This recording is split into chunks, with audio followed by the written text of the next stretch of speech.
So I'm delighted to be joined by FC United of Manchester's community liaison, Vinny Thompson. Vinny, thanks for joining me today. No problem at all. No problem at all. So firstly, if anybody hasn't heard of FC United of Manchester, I know a lot of people know Manchester United. Where did the club come from? Who are you? What league do you play in? And can you just give me a bit of background on the club itself? Yeah. So to use what's becoming a bit of a cliche, we were formed by disillusioned, disenfranchised United fans. We're all Reds. We'll always be Reds. You cut us, we'd be red, white, and black. But we just don't play to the Glazer model. So we probably were politicised when we repelled the Murdoch takeover with the Sky thing, and then when the Glazers came, we did everything we could, both sides of the law, to repel them, and then that didn't work. Money didn't talk; it screams. So the only alternative then was to go with Plan B, which was, why don't we form a United Football Club for United fans? So it's a broad church now. It's not just Reds; it's everybody. From people are priced out of the game, lots of different areas. So what was it specifically about the Glazer takeover that the founders of the club were against? The pricing out. Most people now, they're not priced out they're not excluded from the game by race, colour, creed, or even sexuality. They're excluded by affordability. They can't afford the Prem. Working class families, it's 100 nicker to get into a ground. So, that's not right. That can't be right. So, and to be fair, a lot of us were fed up with the Prem, fed up with Sky, the movement of the Times, asking you to travel to Southampton on a Monday, which is 2 days off work. Lots of things, really. And we're sort of seeing that priced out again with the pay-per-view game for the Newcastle game on Saturday, and now this new invention of the European Premier League, which is probably going to be another version of what the Premier League became. It's just the super clubs kind of trying to get more and more money as much as possible. So I suppose that would be the general idea of where FC United of Manchester came from as well. Yeah. The nucleus of us were probably fed up with the modern game, fed up with the way the game had changed. And, Monday night football and bloody Sunday afternoon and Saturday night and so forth, that's football's 3 o'clock on a Saturday. And so we just, in terms of the Glazers, my club went from, and they're still my club, went from the richest club in the world to 600 million in debt overnight. They didn't buy my club. The Glazers didn't buy my club. They just mortgaged my club. So I don't mind paying my mortgage, but I'm bollocks if I'm paying theirs for them. And Manchester is obviously quite a working class city, and it still is to this day, and it sort of holds itself in those working class ethos. Did you find a lot of fans were in the same boat and came along with you, or was there a bit of friction there of the hardcore fans as well, or how many fans actually came in the first place? Do you know? Well, initially, there's a massive wave of revulsion about the Glazer takeover, which was a hostile takeover. It was just simply carpetbagging, really. And then so lots of people were on side, but it takes a lot of balls to leave something you've loved all your life. You can have 3 wives. We can only have one football club. So you're going to let some people struggle with that. And then for some, the non-league scene isn't for them. After a while, they miss the razzmatazz of the Premiership, etc. For us, it's like, I'm a working class guy. I never thought I'd own a football club. Yeah. And were you part of one of the original people that left and formed this club? Yeah, there was various committees and steering groups. There were 17 people originally, and then that evolved into splinter steering groups for different areas of how we would form. And then, there's more to than just forming a football club and saying you're going to be a football club.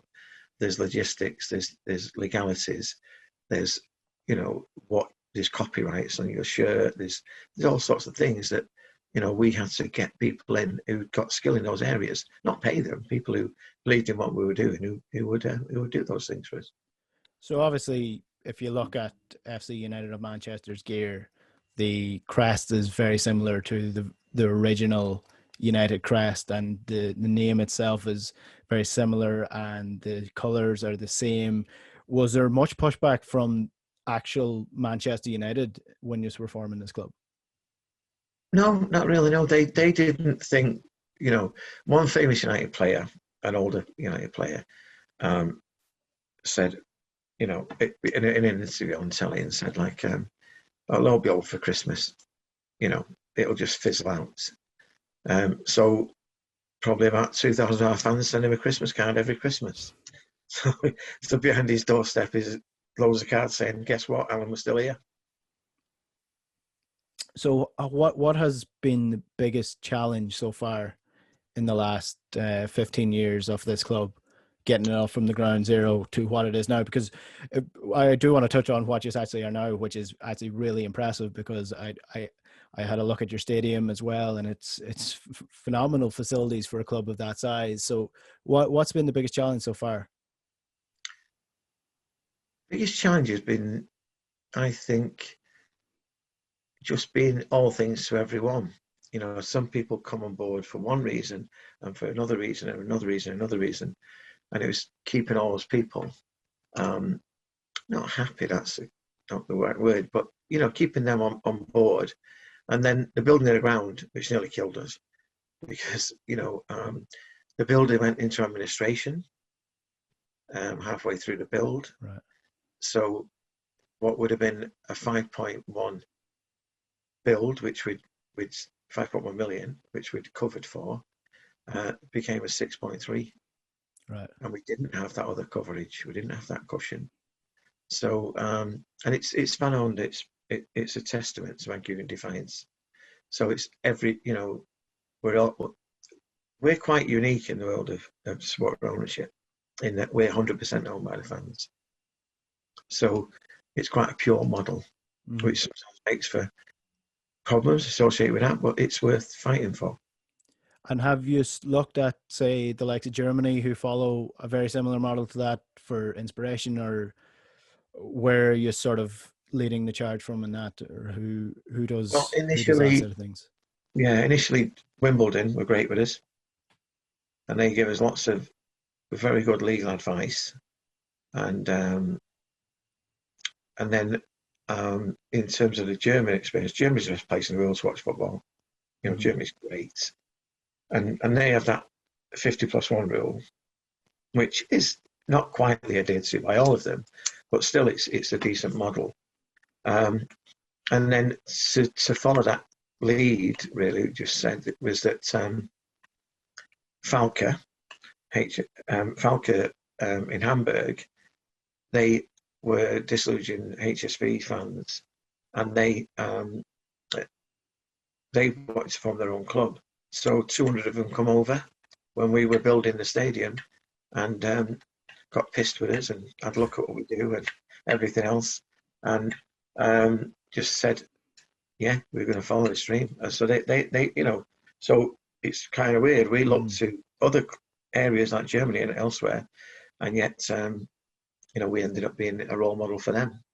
Yeah, and what's interesting about Germany is that there's clubs finding the way around that 50+1 rule. RB Leipzig being the prime example of that. Yes, but yeah, the German fans just don't put up with it. They actually, there's anger around that, and they really fight for the ethos of what football is meant to be, and football being a working class sport. So Germany is a really interesting sense in that, and also the amount of fans, like you said, coming from Europe, who are now being disillusioned with modern football. There's actually quite a few fans off the Eredivisie that are starting to come over now and watch League Two football because they're disillusioned with the Eredivisie. So you can see this movement is really starting to pick up a bit. Yeah, this isn't just a few nutters in Manchester. This is a worldwide movement of people who believe in sport ownership, who believe in having a voice. Manchester is a city of revolution. It always has been. We've just had the thing defying Boris and his clowns this week. So it's always going to be a spirit of rebellion in this city. And the FC United is just an embodiment of some of that rebellion. So like with foreign fans coming over for United or for City, then they'll come and see us because United or City don't very rarely play at 3 o'clock on a Saturday. Mm-hmm. So if they're coming over a Sunday game, they'll come watch us on a Saturday. And if they're coming over for a tea time kickoff, then they can come up to us, leave at half time, and still make it to Old Trafford. And at the Etihad, we're only 10 minutes away. Mm-hmm. Obviously, starting a football club, like you said, it's not a simple thing, and especially if you're going out there with the outset of it's going to be a fan-owned club and it's not going to be a commercial entity like Manchester United have become. There was a lot of friction around, was it 2016 or around that period? How do you maintain the balance between a growing club like FC United of Manchester, where you're building a stadium that's costing $6 million and still remaining true to what the original idea of the club was? Well, the original idea of the club, it hasn't changed really. It's sport ownership and it's community involvement. And so some of the big boys play a lot of tokenism. They visit cancer wards and they give out Easter eggs at Easter and a few trips on a cancer ward at Christmas. But we get the nitty gritty. We get into working with communities that they want their precious stars to touch. So, in terms of what we said we deliver, I believe we're still delivering it. There's always going to be division. Nobody's going to be 100% behind everything you do. Mm-hmm. But this is democracy. And that's democracy in action. People are always going to fall out with one little bit of something. You mentioned the community aspect of the club. You're doing something really great at the minute, and that's working alongside the food banks to make sure that nobody goes hungry during the COVID crisis. And I know Manchester is badly hit at the minute with COVID. How have you found that? It's a really difficult thing to do, I imagine. Well, no, incredibly. Not that you've done it before. I've got a great network from, I work with domestic violence, work with dementia and Parkinson's. People must be the only football club in allotment on its ground. We do, I work with lots and lots of different areas of society and society's ills and problems, anti-racist stuff, lots of things. Most of those schemes involve one-to-one contact. So when the pandemic started to hit, or we thought it was on its way, those would be excluded. So therefore, there'd be no social interaction. So I thought, why don't we help these people? There's lots of people shielding here who have no other support network.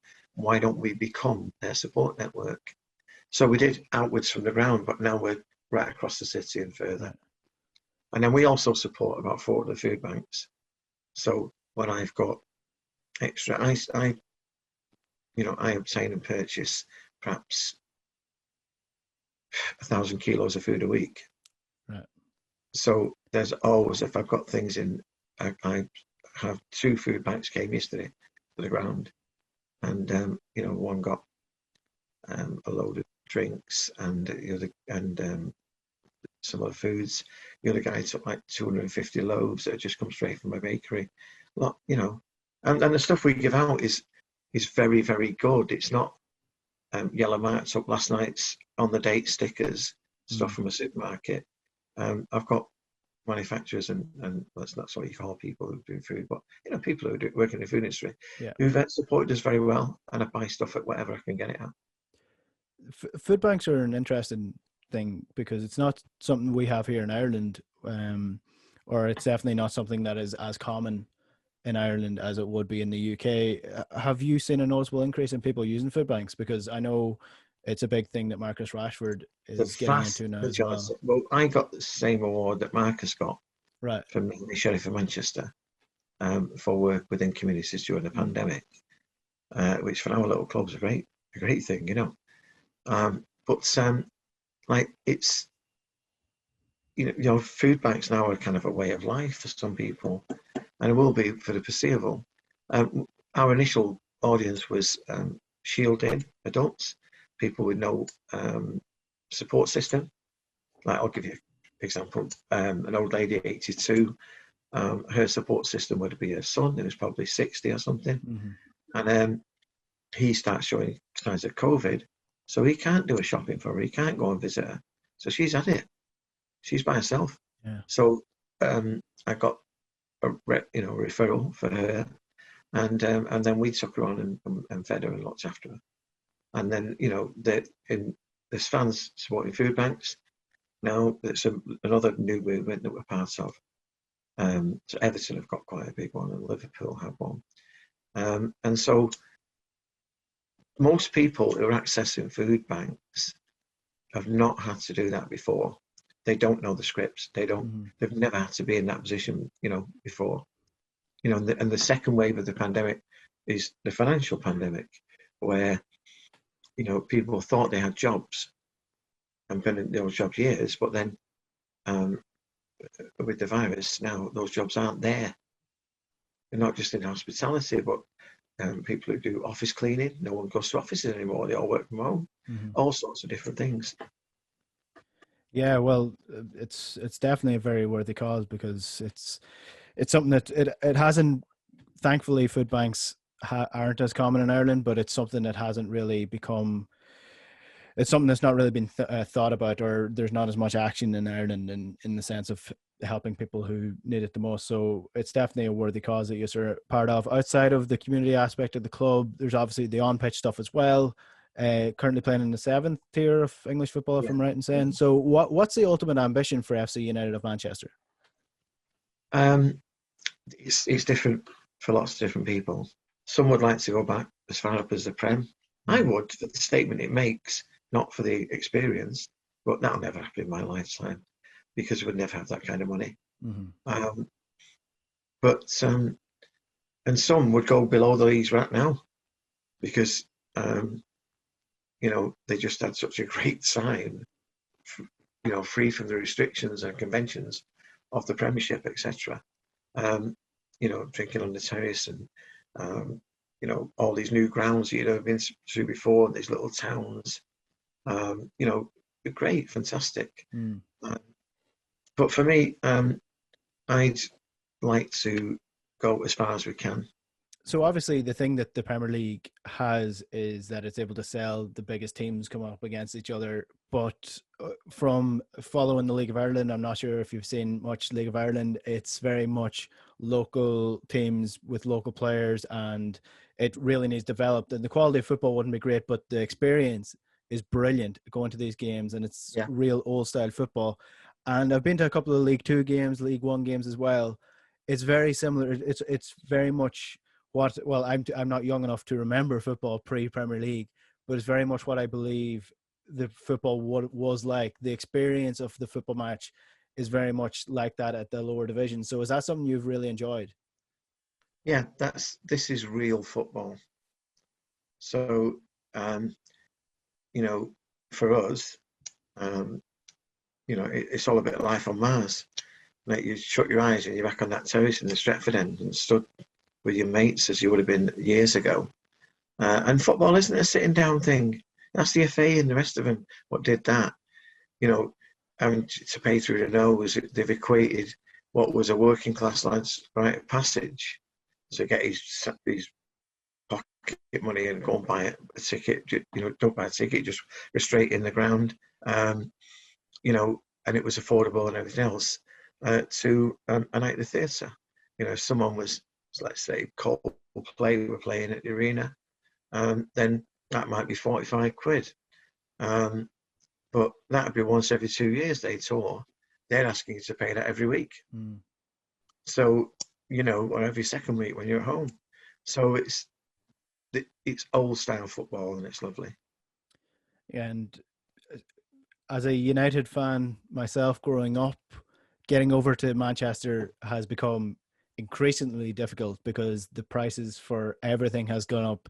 It's a full blown holiday if I want to go over and watch United play in a normal Premier League game. So it's difficult in that aspect as well for fans who like, I know one of the issues people have is fans coming over from other countries to watch English teams play, but Ireland has always had that link with the Premier League and it always has that base, but it is becoming more difficult for the fans to get over.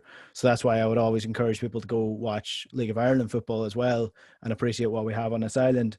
But before we finish up, there's been a lot of Manchester, greater Manchester clubs and lower league clubs like Bury, like Macclesfield, really struggling with finances and going under and the pressures of trying to compete with the behemoths of the Premier League. How have you found, firstly, just the financial side of things, staying alive, and also with the pandemic hitting again, just surviving as a club?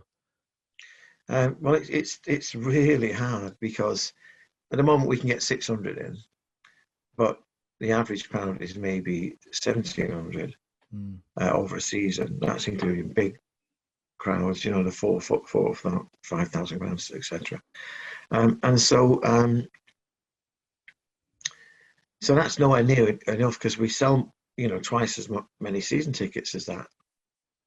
So it's a lottery who gets in. And then, like, we can't, you've got, God forbid you sound like David Gill here, but like, there's a second spend for everybody who comes in, and you survive on some of that second spend, the beer, the pies, whatever. And obviously that's impacted. But for example, what they call the elites, which is the league above us, they come under elite status. There's a club local to us who, we're about 1,000 people down per game, and we get no support whatsoever from the FA or the government. The elites, just a club that's maybe 8 miles from our ground, who just gone up to the other in the last 2 years, gone into the league above us. They say they're 365 fans down, and we're 3 times that down. They get £30 a month. Yeah, 30 grand a month. So and we get no support. So it's a very imbalanced situation. And so us and 2 or 3 other clubs will probably form a coalition to try and fight that and try and get some equality across the leagues, because it can't be right that the further up you go, the more money you get. Those at the bottom are going to need it more than those at the top. So that's the next sort of battle for us. And then of course yesterday we've gone into tier 3 lockdown, so that means that there's got to be a meal served. It was bad enough trying to set up people sat down outside, because you can't serve on a terrace. They've got to be sat down on the 2 non-terraced areas, the flat bits of stands with tables and chairs. So now that'll be gone because we can't serve food out there. Probably not sufficient to cover the law. So it is hard, yeah, it is hard. Well, I'll keep my fingers crossed for you and all the other clubs in that situation as well, because it really is the heart blood of football in England, regardless of who you actually support. So Vinny Thompson from SC United of Manchester, thanks for joining me, and best of luck over the next couple of years with the club. Yeah, thank you. Next time you're in Manchester, come over. Come and have a look at us. I will. Just give us a shout. I'll put you some tickets on. Take care. Good man. Thanks, Vinny. Thanks a lot. Bye.